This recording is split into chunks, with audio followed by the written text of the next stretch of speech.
रामहरी.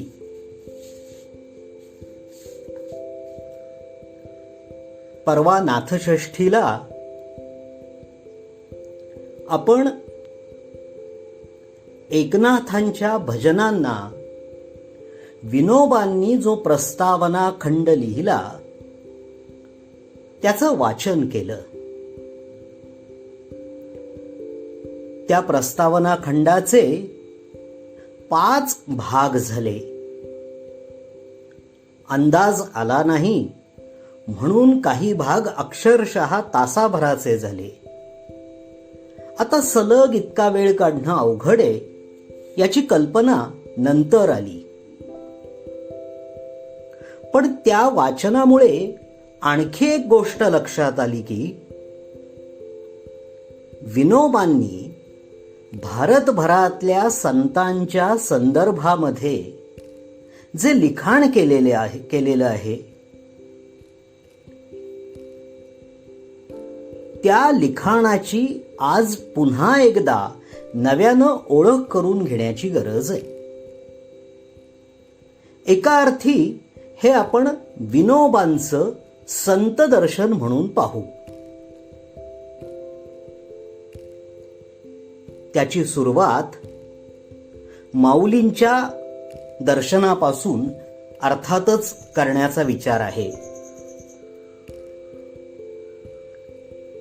हे साहित्य मुख्यतः प्रस्तावना आणि क्वचित पुस्तक इतकं विस्तृत आहे.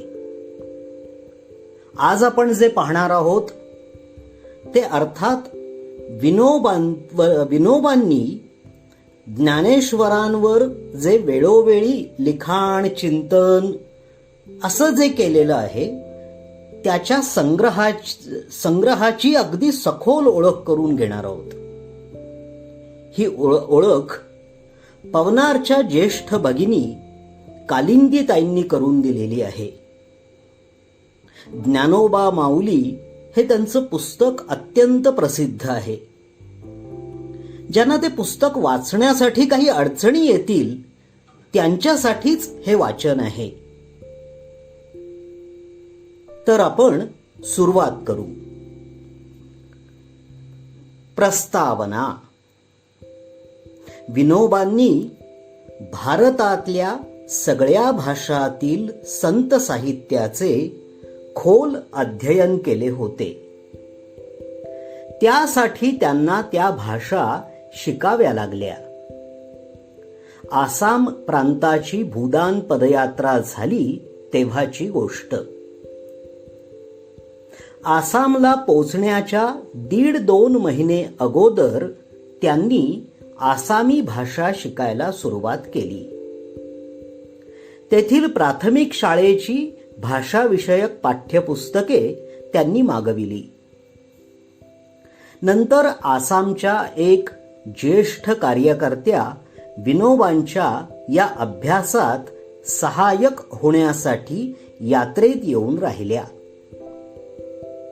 त्यांचे शिक्षण काही शालेय इयत्तांपर्यंत झाले होते. बाबांना मी काय मदत करणार हा प्रश्न त्यांना नेहमी त्रास देत असे. पण विनोबांनी फार कुशलतेने त्यांची मदत हवी तेथे प्राप्त करून घेतली. मग एक प्राध्यापक या कामासाठी काही दिवस येऊन राहिले. परत जाताना ते म्हणाले, मलाच त्यांच्याजवळ पुष्कळ भाषा ज्ञान मिळाले. आसामला पोचेपर्यंत विनोबा आसामी भाषेचे तज्ज्ञ झाले होते. आसाम यात्रेत ते तेथल्या श्री शंकरदेव, माधवदेव या महापुरुषांच्या साहित्यात आणि सान्निध्यात निमग्न होते. जणू काय त्या महापुरुषांबरोबरच त्यांची यात्रा होत होती. माधवदेवांचा नामघोषा ग्रंथ आसामच्या घराघरात वाचला जातो. विनोबांनी त्यातील घोषांची म्हणजे ओव्यांची निवड केली आणि ती नामघोषासार नावाने देवनागरीत छापून घेतली. त्यामुळे सबंध भारताला आसामच्या या सतग्रंथाची ओळख झाली. विनोबा या कामांना भूदान यात्रेचा बाय प्रॉडक्ट म्हणत असत. वास्तविक पाहता समन्वयाच्या कार्यात ते त्यांचे चिरकालीन टिकणारे फार मोठे योगदान आहे. भूदान पदयात्रेची अशीच एक आणखी विशेषता दाखविता येईल. विनोबांनी आपल्या विविध विषयांवरील प्रवचनांमध्ये संत वचनांचा भरपूर उपयोग करून घेतला आहे.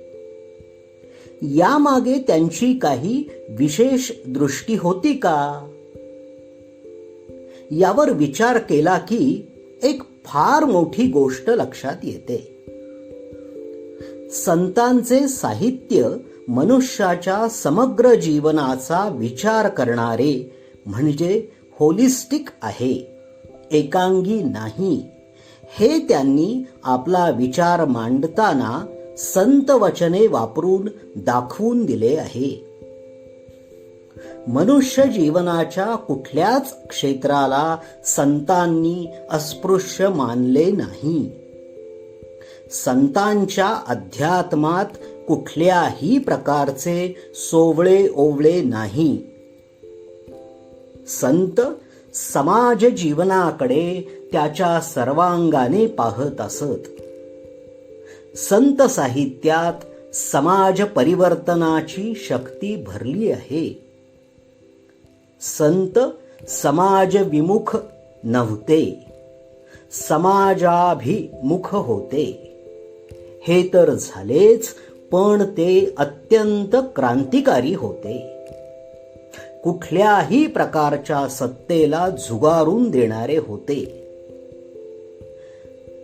सर्व सत्ता आली हाता, नामयाचा खेचर दाता. नामदेवांची भजने 293 असे नामदेव म्हणतात. संत केवळ स्वसत्ता अर्थात व्यावहारिक पातळीवर लोकसत्ता म्हणजे जनता जनार्दनाची सत्ता मानणारे होते. या संदर्भात विनोबांचे एक वचन उद्धृत करायला हवे. त्यांचे सहकारी गांधी विचारांचे चिंतक श्री अप्पासाहेब पटवर्धन यांना लिहिलेल्या एका पत्रात ते म्हणतात, आमच्या संतांच्या साहित्याचे मनन करताना एक असामान्य गोष्ट आढळली की त्यांनी सरकार या वस्तूचे अस्तित्वच मान्य केले नाही. आपणास अराजकवादी म्हणविणारे इतके अराजकवादी नसतात असे माझ्या चित्ताचे निरीक्षण करताना मला आढळून आले. त्यामुळे माझे मोठे परिवर्तन झाले. संतांच्या जीवनाचा हा क्रांतिकारी पैलू विनोबांनी आपल्या साहित्यातून फार खुबीने प्रत्ययास आणून दिला आहे. प्रस्तुत पुस्तकात विनोबांनी ज्ञानदेवांच्या चारित्र्य गुणांचे गौरवपूर्ण अप्रतिम वर्णन केले आहे. माऊली,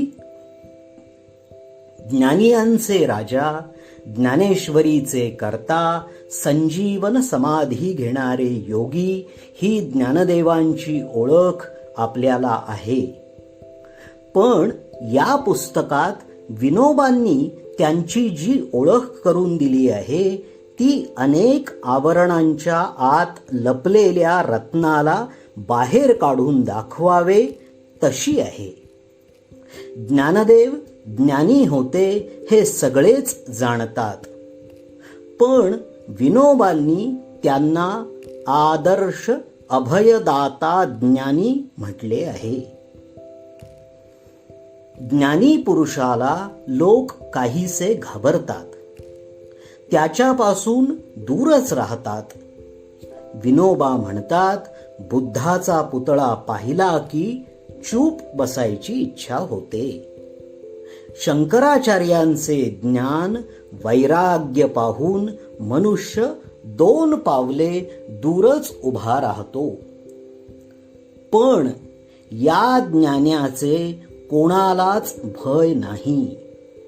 तो सगळ्यांची माऊली झाला. शंकराचार्य कारुण्य समुद्र होते, पण त्यांची करुणा प्रखर होती, म्हणून ते आचार्य होते. ज्ञानदेवांची ज्ञानप्रभा सौम्य होती, म्हणून ते माऊली बनले. ज्ञानदेवांचा मार्दव गुण विनोबांना मोहित करतो.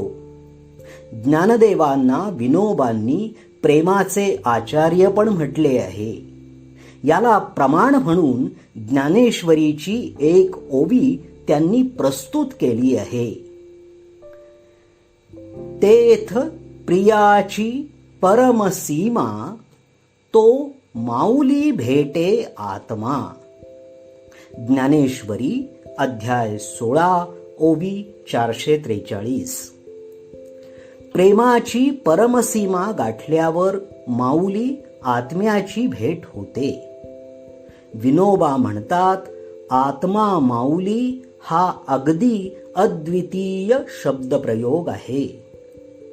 हा एक शब्द ज्ञानदेवांच्या संपूर्ण जीवनाचा आणि विचारांचा दर्शक आहे.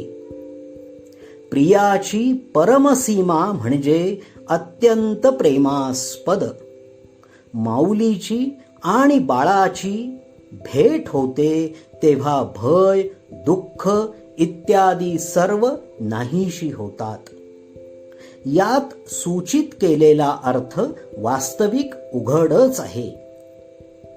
असा माऊली आत्म्याची भेट झालेला पुरुष ज्या समाजात असेल त्या समाजात भय, दुःख राहणार नाही. समाजातून ते घालवून देण्यास तो तत्पर असेल, सक्रिय असेल. ज्ञानदेवांचे असे कार्य विनोबांनी फार सुंदर तऱ्हेने दाखविले आहे. प्रेमसिद्धीची प्रक्रियाच जणू काय ज्ञानदेवांनी या एका शब्दात सूचित केली आहे. म्हणून ज्ञानदेव प्रेमाचे आचार्य. ज्ञानेश्वरीला विनोबांनी धर्मग्रंथ म्हटले आहे. स्वतः ज्ञानदेवांनी धर्मकीर्तन हे सिद्धी गेले. ज्ञानेश्वरी अध्याय 18 ओवी 1792 असे म्हटलेच आहे. पण कुठल्या लक्षणांमुळे धर्मग्रंथ म्हणायचे हे विनोबांनी दाखवून दिले आहे. ज्ञानदेवांची गुणचुंबक वृत्ती, सगळीकडून मध गोळा करण्याचे मधुकार्य यांचे त्यांनी विश्लेषण केले आहे. विनोबा म्हणतात, ज्ञानदेवांना आपला स्वतःचा कुठलाही अभिनिवेश नव्हता. कुठल्याही एका विषयाचा त्यांनी आग्रह ठेवला नाही. ते आग्रहवादी नव्हते, संग्रहवादी होते. ज्ञानेश्वरीत त्यांनी जी भाष्य पद्धती ठेवली आहे ती गीतेच्या कोणत्याही भाष्यात दिसत नाही. कारण गीतेचे विश्लेषण करून त्यात काय श्रेष्ठ आहे आणि काय कनिष्ठ आहे हे त्यांना दाखवायचे नव्हते. गीतेचा फोटो एनलार्ज करावा एवढेच त्यांच्या मनात होते. म्हणून ज्या ज्या ठिकाणी जो जो विषय आला तो त्यांनी अगदी समरस होऊन समतेने वर्णन केला आहे. सगळीकडून आवश्यक तो सारांश त्यांनी उचलून घेतला आणि त्याला पचवून नवीन रूप देऊन सगळ्यात भक्तीची साखर मिसळून ते मधुर परमामृत त्यांनी आम्हाला दिले आहे आणि त्याद्वारे एक सांगोपांग मानव धर्म आमच्या पुढे ठेवला आहे. विनोबांच्या या कथनाला या धर्माची लक्षणे ज्ञानेश्वरीच्या शेवटल्या पसायदान प्रार्थनेत मिळतात अशी पुष्टी आपण खुशाल जोडू शकतो. ज्ञानदेवांना विनोबांनी परमेश्वराचा निरोप घेऊन येणारा संदेशवाहक प्रेषित मानले आहे. कुराणात महम्मद पैगंबर सांगतात की परमेश्वराने प्रत्येक समाजाकरता असा परमेश्वराचा निरोप घेऊन येणारा निरोप्या प्रेषित पाठवला आहे, ज्यामुळे प्रत्येक भाषेच्या लोकांना परमेश्वराचा निरोप त्यांच्या भाषेत मिळेल. अरब लोकांसाठी महम्मद पैगंबरांना पाठविले आणि परमेश्वर या सगळ्या संदेशवाहकांमध्ये काही फरक करत नाही. हे वाचल्यावर विनोबा विचार करू लागले की मराठी भाषिकांसाठी परमेश्वराने आपला निरोप पोचवणारा कोणी पाठवला आहे की नाही. विनोबा म्हणतात की तेव्हा मला ज्ञानदेवांची ही उक्ती आठविली, किंबहुना तुमचे केले धर्म कीर्तन हे सिद्धी गेले. ज्ञानेश्वरी अध्याय 18 ओवी 1792. ज्ञानेश्वरी हा सांगोपांग धर्मग्रंथ मराठी भाषिकांना मिळाला आहे. ज्ञानदेवांनी प्रेषिताचे काम केले आहे. ते प्रेषित आहेत हे विनोबांची प्रतिभाच ओळखू शकते. आणखी कोणीही असे म्हटलेले आढळत नाही. ज्ञानदेवांचे आणि त्यांचे विशेष नाते आहे. ज्ञानेश्वरीत अर्जुन म्हणतो, हा पार्थ द्रोणाचा केला. विनोबा म्हणतात, जसे पार्थाला द्रोणांनी बनविले तसे विनोबाला ज्ञानदेवांनी बनविले आहे. विनोबा ओबड धोबड दगड होता. त्याला मजबूत केले शंकराचार्यांनी. त्याच्यावर कारागिरी केली गांधींनी. पण त्यातून पाझर फोडण्याचा पराक्रम कोणी केला असेल तर तो ज्ञानदेवांनीच. माझ्यावर त्यांचा चारी बाजूंनी परिणाम आहे. तो माझ्या जीवनावर आहे, कार्यपद्धतीवर आहे, हृदयावर आहे आणि शरीरावरही आहे. माझे सगळे भाव त्यांनी बनविले. माझ्या जीवनात मधुरता त्यांनी आणली. आणि म्हणून ज्ञानदेव आणि ज्ञानेश्वरी यांना विनोबांच्या नजरेतून पाहणे फार मधुर होणार आहे. ते म्हणतात, ज्ञानोबा माऊलीचा आश्रय ज्याला मिळाला त्याचे श्रेयच श्रेय होईल. हीच ईश्वरचरणी प्रार्थना. कालिंदी.